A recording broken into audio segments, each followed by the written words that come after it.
Tip number two would really be, I think, to listen. Listen is, I believe, underrated. A friend of mine, a contact of mine on LinkedIn, her name is Tracy Rubel. She's the founder of Sidewalk Talk.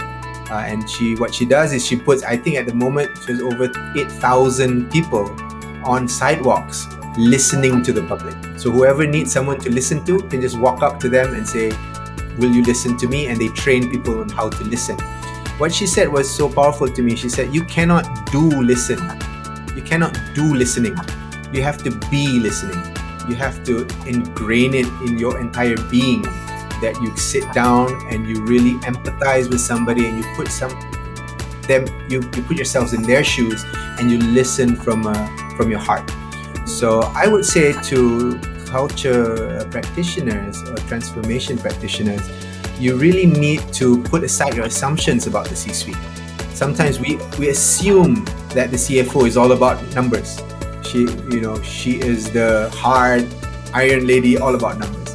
Or we assume that the product guy just wants to come up with products and not interested in anything else. But once you sit down and listen to them, you'd find that they are human beings just like you.